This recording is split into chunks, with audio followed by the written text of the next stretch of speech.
오늘 우리에게 주시는 하나님의 말씀 보도록 하겠습니다. 신약성경 마태복음 15장 21절로 28절까지의 말씀입니다. 제가 가지고 있는 신약성경 25면과 26면 사이에 있습니다. 마태복음 15장 21절로 28절까지의 말씀, 저와 여러분들이 한 절씩 교독 드리도록 하겠습니다. 예수께서 거기서 나가사 두로와 시돈 지방으로 들어가시니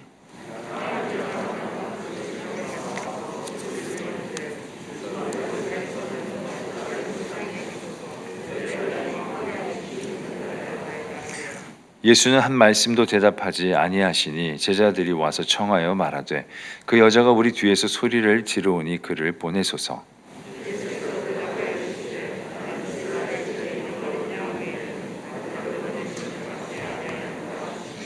여자가 와서 예수께 절하며 이르되 주여 저를 도우소서.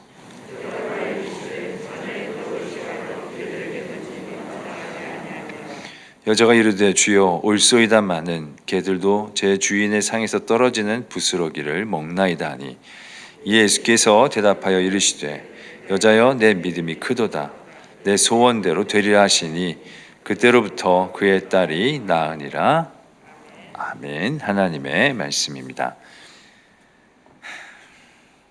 저는 청운교회의 다음 세대인 교육부에서 중등부 친구들과 함께 예배를 드리고 또 섬기고 있는 김준수 목사입니다. 이 자리에서 잠옷실에 있는 아이들이 이렇게 선명하게 잘 보이는 줄 몰랐었는데요.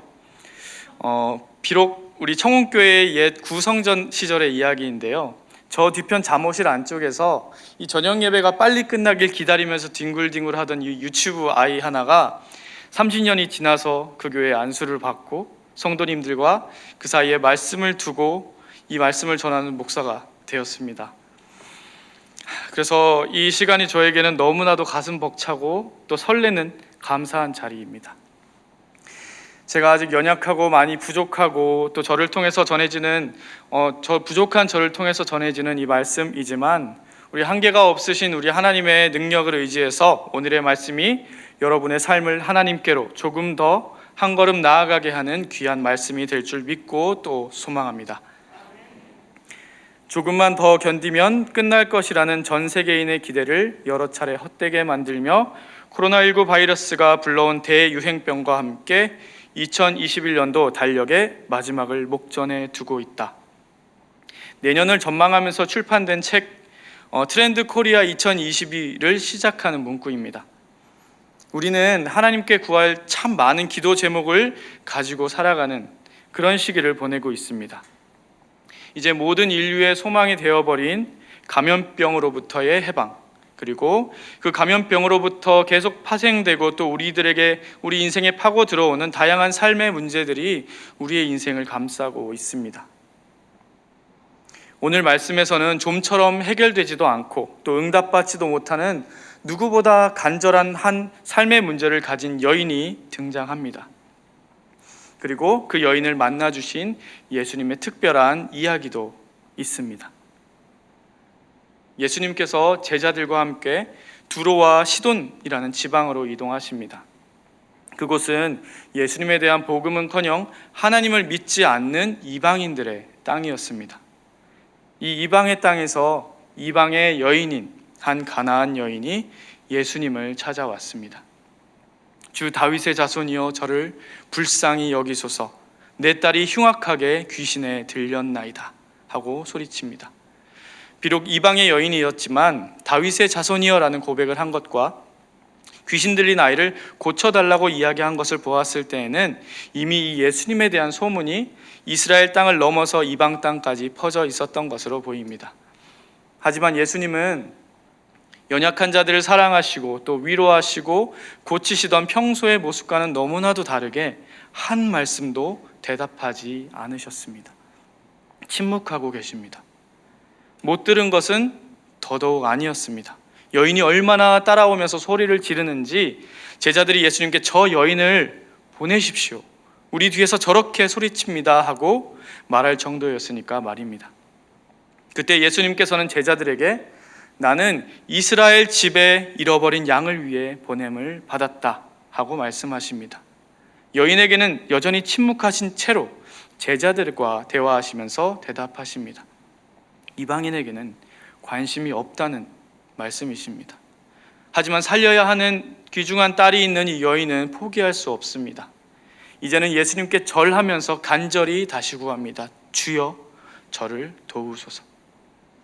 자, 이 정도면 예수님께서도 고쳐주실 만한데, 그리고 그러실 능력은 물론 충분하실 텐데, 이렇게 대답하십니다. 자녀들에게 줄 빵을 개들에게 던져주는 것은 마땅하지 않다. 아무리 당시의 유대인들이 이 이방인들을 개와 같다고 표현했다고는 하지만, 간절히 자비를 구하는 사람을 바로 마주 보면서 그것도 사랑과 인자와 자비가 넘치는 예수님께서 나는 개와 같은 너에게 이런 은혜를 베풀 수는 없어, 이렇게 모멸감을 느끼게 하는 거친 표현까지 하셨습니다. 하지만 이 여인은 인내와 간절함을 가지고 놀라운 믿음의 고백을 합니다. 네, 주님 맞습니다. 저는 개와 같은 존재입니다. 하지만 그 개들도 주인의 식탁에서 떨어지는 부스러기를 먹지 않습니까? 그러니 저에게도 그 부스러기와 같은 은혜라도 허락해 주십시오. 이제 드디어 예수님께서 반응하셨습니다. 오 여자여, 내 믿음이 크도다. 내 믿음대로 되리라 선포하셨고, 그때로부터 여인의 딸이 나으니라 오늘의 말씀은 기록하고 있습니다. 결과만 보면 참 은혜롭지만 예수님께서는 그 간구를 결국 들어주실 것을 왜 굳이 악역을 자처하셔서 어찌 보면 민족 차별주의적이고 또 모욕적인 말씀을 그 거룩한 입에 담으셨을까요? 그리고 또 왜 예수님의 제자인 이 기자 마태는 앞으로 전도에 전혀 도움이 될 것 같지 않은 이 껄끄러운 예수님의 대화를 말씀에서 생략하지도 않고 순화하지도 않고 굳이 그대로 말씀에 기록해서 후대에 오늘 우리가 이 말씀을 읽게 하였을까요? 우리를 사랑하신 하나님께서는 분명 자신이 사랑하는 우리 백성들의 세밀한 기도까지 들으시고 응답하시는 분이십니다. 하지만 때로는 우리가 하나님께 구하는 것보다 더 중요한 것들, 더 귀한 것들을 놓치고 있을 때 그것들을 채워주시기 위해 우리가 예상하지 못한 방향으로, 방법으로 사건을 이끌어 가시기도 하십니다. 오늘 예수님은 이 어린 딸의 생명을 위해 애타는 마음으로 찾아온 가나안 여인에게 그것도 중요하긴 하지만 영원할 수 없는 육신의 구원만 얻고 돌아가는 것이 아니라 그보다 더 귀한 것, 예수님께서 이 땅에 오셔서 우리에게 주실 수 있는 가장 귀하고 중요한 것을 얻게 하시기 위해서 평소에 예수님답지 않은 냉담하고 또 잔인하게까지 느껴지는 3번이나 되는 거절을 하십니다. 그리고 그 거절하심을 통해 이 여인이 간구와 고백을 한 단계 한 단계 성장시켜 나가십니다. 귀신 들린 딸, 너무나도 고통스러운 삶의 문제를 안고 있는 이 여인에게는 예수님께서 자기 동네 이방인들의 땅에 발을 들이셨다는 소식 자체가 너무나도 기적과 같은 이야기였을 것입니다. 옆 동네 유대인의 땅에 예수라는 자가 있는데 유대인들이 믿는 신 하나님, 여호와 하나님의 아들 예수라고 합니다. 그분은 가는 곳마다 병자들을 고치시고 귀신 들린 자들을 고치신다고 합니다. 그리고 마침 그분이 우리 동네에 오셨다고 합니다. 예수님을 만날 기회가 이 여인에게 찾아왔습니다. 예수님을 찾아가지 않을 이유가 전혀 없습니다. 여인은 예수님과 제자들이 지나시는 길로 가서 호소합니다. 다윗의 자손이여, 저를 불쌍히 여겨 주십시오. 내 딸이 흉악하게 귀신에 들렸습니다. 그런데 이 간절한 여인의 요구에 예수님의 대답은 바로 첫 번째 거절, 침묵이었습니다. 예수님은 제자들과 가던 길을 계속 마저 가시며 여인의 간구에 대답하지 않으셨습니다. 우리가 아는 예수님, 또 유대인과 이방인, 남자와 여자를 불문하고 모든 일을 긍휼하게 여기시는 이 예수님을 생각한다면 이 모습은 참 의외의 모습일 것입니다. 하지만 그 당시의 사회적 통념으로 보았다면 예수님의 침묵은 충분히 그럴 수 있을 만한 일이었습니다. 여인과 이 예수님 사이에는 넘기 어려운 두 가지의 큰 장벽이 있었기 때문입니다. 하나는 유대인과 이방인이라는 것, 또 하나는 남자와 여자였다는 그 장벽이 있었습니다. 오늘날에도 중동에 있는 보수적인 지역은 남녀 간의 대화뿐만 아니라 낯선 사람들 간에도 서로 말을 걸지 않는다고도 하는데, 당시의 이방인이자 낯선 사람이자 또 여인인 이 사람의 말에 대답을 하지 않는 것은 전혀 그때의 문제되지 않았을 뿐더러 오히려 그게 더 정상적인 대응이었을지도 모릅니다. 자, 그럼 예수님은 이 불쌍한 한 영혼보다 당시 유대인들의 사회적 통념에 더 손을 들어주신 것일까요? 아닙니다. 오히려 예수님은 그 여인이 그 사회적 통념의 한계를 뛰어넘어서 예수님을 더 간절히 그리고 인내함으로 매달리기를 원하셨습니다. 하나님과 한번 이겨보겠다고 말도 안 되는 씨름으로 밤을 새웠던 야복 강가의 야곱과 같이 백성들을 용서해 주지 않으시면 제 이름도 생명책에서 지워주십시오라고 무모한 승부수를 던졌던 모세처럼 침묵의 예수님은 이 여인이 잡으면 좋고 놓치면 어쩔 수 없지 하는 그런 수준의 은혜가 아니라 세상의 기준과 세상의 상식 따위는 뛰어넘어버리는 간절함으로 예수님께 간절히 매달리며 나아오기를 바라셨습니다. 우리는 우리의 삶의 문제를 두고 얼마나 간절하게 예수님께 기도해 보았을까요? 우리는 기도에 대한 하나님의 침묵에 얼마나 오랜 시간 인내해 보았을까요? 절망적이고 까다로운 시험은 많은 사람들의 의지를 꺾어버리기도 하지만 마침내 그 시련을 이겨내고 경계를 넘어선 사람에게는 놀라운 성장의 기회가 되기도 합니다. 예수님께서 의도하신 대로, 예수님께서 계획하신 대로 딸의 생명을 구원하실 능력이 예수님께 있음을 알았던 이 여인은 포기할 수가 없었습니다. 세상의 통념, 그거 중요하지 않습니다. 소리를 지르며 예수님의 무리를 쫓아갑니다. 이렇게 끈질기게 따라오면서 외치는 이 여인 때문에 예수님의 그 침묵에 전혀 이의를 제기하지 않았던 유대인 제자들이 참다 못해 예수님께 이야기합니다. 저 여인을 좀 보내십시오. 계속해서 따라오면서 소리를 지릅니다. 사랑과 자비가 넘치는 예수님도 그 침묵을 지키시면서 얼마나 마음이 아프셨을까요? 당장이라도 돌아서서 바로 치료하고 싶으셨겠지만 여기서 그냥 보낼 수는 없었습니다. 예수님은 그보다 더 귀한 것을 주시기 위해서 그 여인을 더 붙들어 두셨습니다. 여인에게 계속 침묵을 유지하시면서 제자들을 통해서 간접적으로 두 번째 거절을 하십니다. 나는 이스라엘 집에 잃어버린 양을 위해서 온 것이지 이방인을 위해서 온 것이 아니야. 이방 여인에게 간접적으로 내가 너와 무슨 상관이 있느냐 하고 예수님의 뜻을 전하십니다. 다윗의 자손이여, 여인이 예수님을 와서 처음 외쳤던 호칭입니다. 다윗의 자손, 정확하게 맞는 말입니다. 하지만 그렇게 예수님을 부른 여인 자신은 유대인이셨던 예수님과 전혀 관련이 없는 이방인의 신분이었습니다.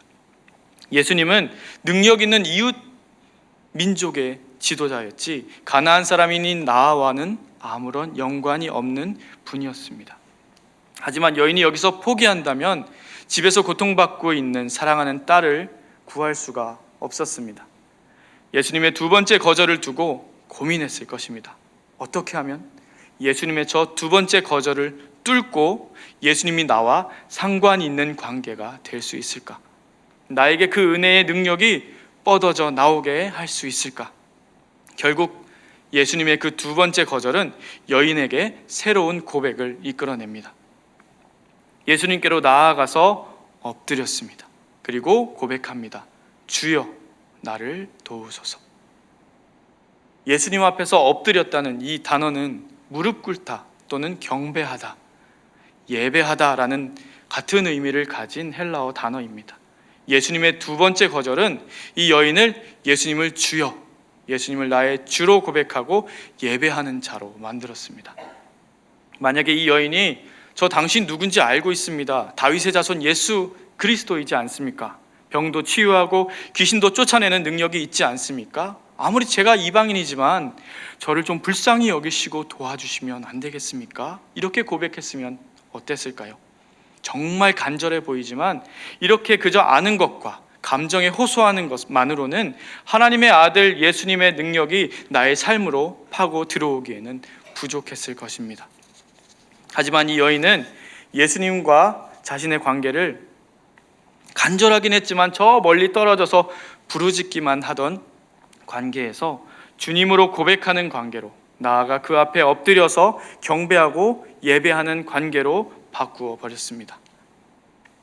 늘 삶의 크고 작은 기도 제목을 가지고 하나님 앞에 나아가는 우리들도 기도를 들으시는 하나님과 우리의 관계를 한번 점검해 볼 필요가 있음을 깨닫게 해 주시는 말씀입니다.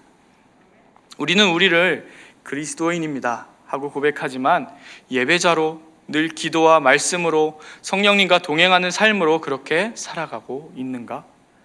전염병으로 인해서 예배의 자리와 함께 모이는 것이 어려워지고 각자의 자리에서 또 온라인으로 예배드리는 것이 점점 익숙해지면서 그것이 편안해지고 또 하나님과 예배를 대하는 우리 태도가 혹시나 우리의 마음이 중심이 무너지고 있지는 않은가 하고 말입니다.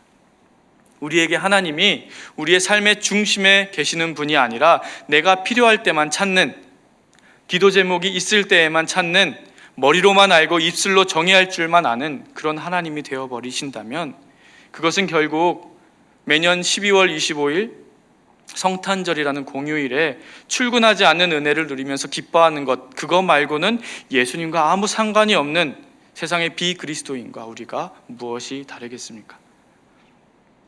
내 삶의 문제를 하나님께 내어놓고 그것을 해결해 달라고 호소하기 전에 그렇게 기도할 수 있는 하나님과 나와의 관계가 바로 세워져 있는지를 먼저 점검하고 우리의 주님 되시고 우리를 예배자로 부르시는 오늘 이 예수님의 말씀에 응답하는 저와 여러분이 되시기를 소망합니다. 그렇게 이 여인도 예수님 앞에 엎드려서 이제는 이웃 민족 다윗의 자손 예수가 아니라 나의 주님이 되신 예수님이라고 고백하는 예배자가 되면서 다시 한번 간구합니다. 주여 나를 도우소서. 예수님이 나의 전권을 가지신 주인이심을 이제 고백합니다. 나의 주인이 되셨으니까 인간의 육신뿐만 아니라 바람과 파도까지 다스리시는 예수님의 능력이 나에게도 저에게도 임하기를 원합니다. 사랑하는 저의 딸을 구원해 주세요. 이 정도면 정말 준수한 고백이 아니겠습니까? 예수님께서 감동하시고 그 기도를 들어주실 만한 적합한 공기가 이렇게 느껴지는 것 같습니다. 그러나 예수님의 다음 대답은 두 번째 거절보다 더 모욕적인 세 번째 거절이었습니다. 자녀의 빵을 가져다가 개들에게 주는 것은 마땅하지 않다. 유대인들은 하나님께 선택받은 백성이라는 이 자부심이 너무 넘쳐난 나머지 주변의 이방인들을 개라고 표현했습니다. 그들에게는 구원이 없기 때문에 짐승이나 마찬가지라고 생각을 했던 것입니다. 예수님도 유대인이셔서 그랬던 것일까요? 그들과 마찬가지로 이 여인을 주인의 은혜를 나누는 자녀가 아니라 개와 같은 존재라고 말씀을 해버리셨습니다. 개와 같이 여겨지는 너에게 갈 은혜라고는 없다. 20대 초반에 제가 주일학교 교사를 하고 있던 시절에 그날 설교가 이 본문인 주일에는 저희 반 학생들이 이것을 가지고 질문할까 봐 조마조마했던 기억이 있습니다. 여인의 믿음 정말 대단합니다. 아무리 그래도 근데 예수님 너무 말이 심하지 않아요? 하는 이 아이들의 말에 변호할 만한 마땅한 변명거리가 그때 저에게는 없었기 때문입니다. 하지만 알고 보니 예수님의 이 세 번째 거절은 이 여인을 영원한 생명의 자리로 초대하는 놀라운 초대장이었습니다.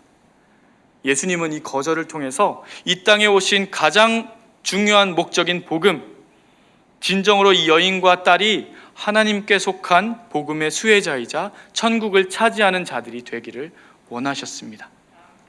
사랑하는 딸의 생명을 포기할 수 없었기에 이번에도 여인은 깊이 고민하며 생각합니다.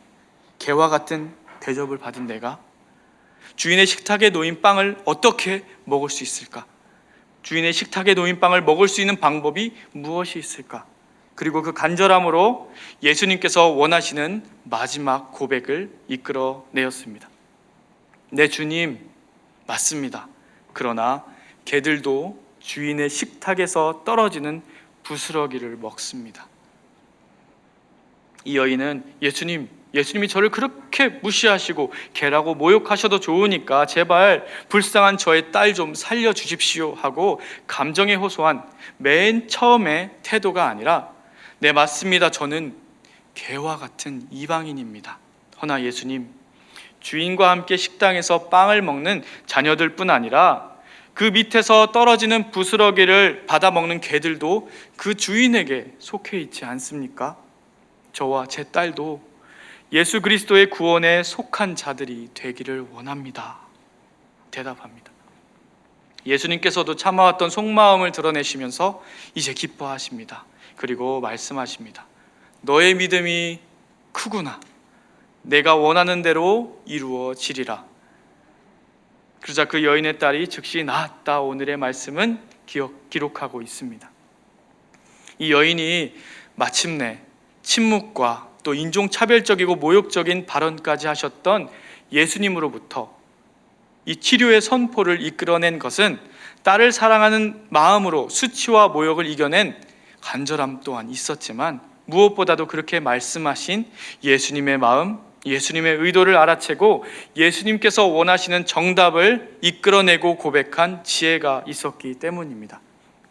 이 놀라운 사건을 통해 여인이 얻고 돌아간 최고의 선물이 무엇이었을까요?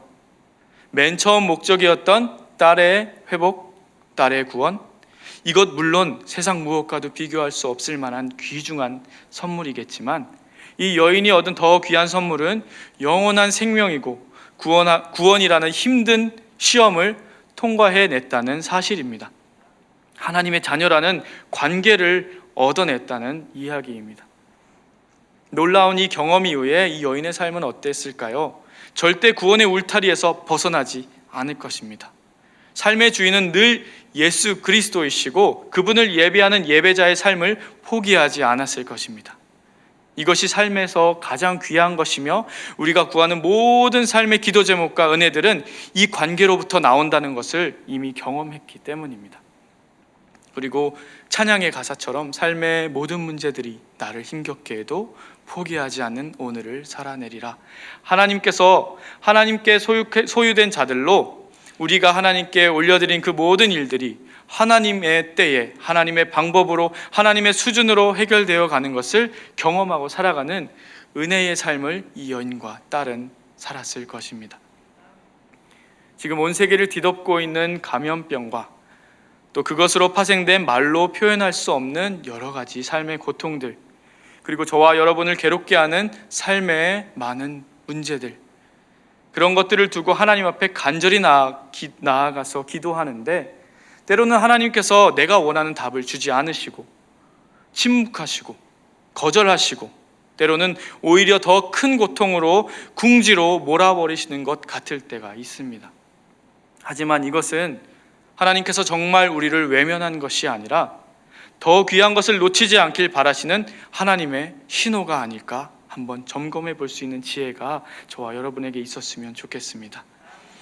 예수님께서 여인의 문제를 해결하기에 앞서서 여인을 먼저 예배자로 만드시고 하나님의 구원의 울타리 안으로 초대하셨던 것처럼 우리가 우리 삶의 문제를 하나님 앞에 들고 나가기 위해서 우리에게 먼저 준비되어야 할 것은 하나님과 우리의 관계를 바르게 정의하는 바른 예배입니다.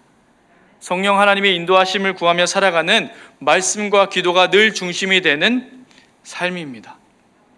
하나님께서 우리의 문제를 하나님 앞에 툭 던져놓기를 원하시는 것이 아니라 문제와 함께 우리의 주인 되신 하나님 안으로 풍덩 빠지라고 하십니다.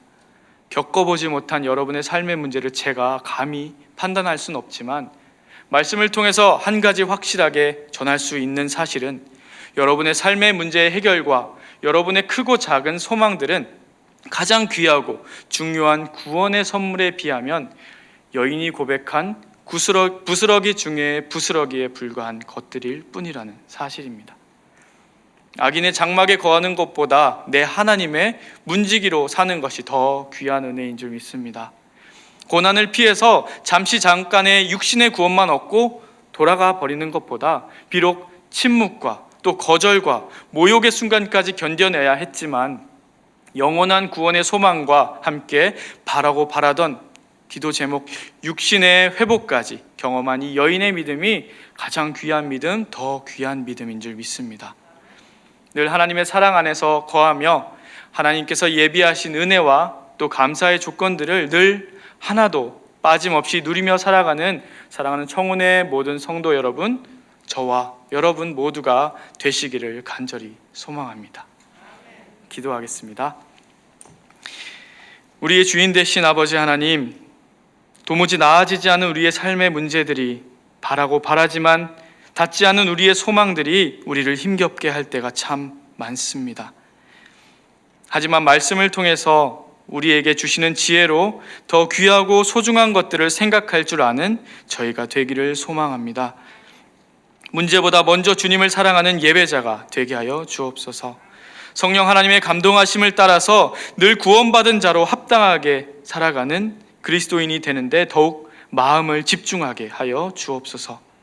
그리고 그 하나님과의 관계 안에서 놀라우신 능력으로 삶의 문제들이 하나하나 해결되어져 나가는 기적과 같은 은혜들을 늘 경험하는 저와 청혼의 모든 성도들의 삶이 되게 하여 주옵소서.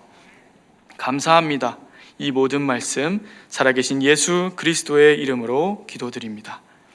아멘.